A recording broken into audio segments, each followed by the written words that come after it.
Today I'll be showing you how to pair your Android phone to Android Auto. First thing you're going to do is open up your phone's Bluetooth and make sure it's scanning, and you'll see Vline 2. Select Android Auto and your phone will pop up on the bottom of the list.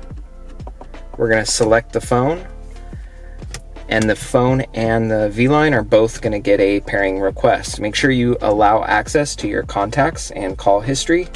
Press pair, and then on your phone you can do the same.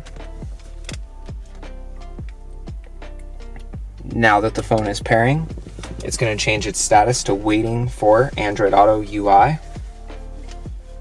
When it's waiting for Android Auto UI, it is going to make its connection, and that's going to take you to Android Auto. After connected to Android Auto, your music will start playing right away. You'll have access to your maps, all the other great features, reason why everybody wants Android Auto. Alright, you got the exit button. If you select the circle in the bottom left here, select exit, that'll take you to the Android Auto settings.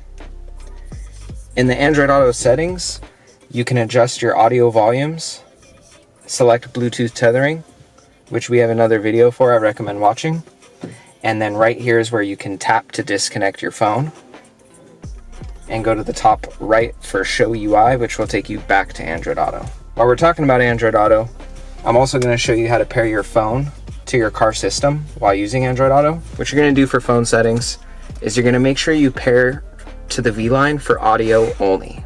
So if it has the option for calls, make sure you turn that off for the Vline too. Then with your factory hands-free OEM Bluetooth module, you're going to select calls only, and you'll see the option for audio. Make sure that's turned off. So for the factory hands-free, it's going to be calls on, audio off, and again with the Vline, you only want audio. Now when you receive a call, it'll stay in Android Auto, and you'll be able to answer the call while using your OEM Bluetooth.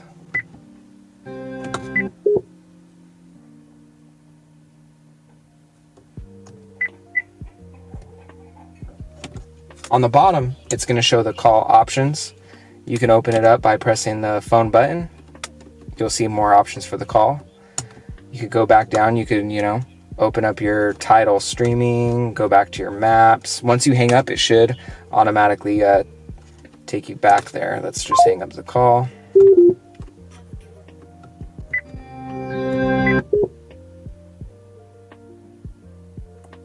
When you receive the call, it's going to take you to the OEM Bluetooth, and in this vehicle you just hold menu, and holding menu will take you back to Android Auto. When you hang up the call, it'll take you to your most recent call list. After you finish with the call, it's going to take you back to Android Auto. You're going to be able to use your maps, Tidal, any of those applications you like to use while you're in Android Auto.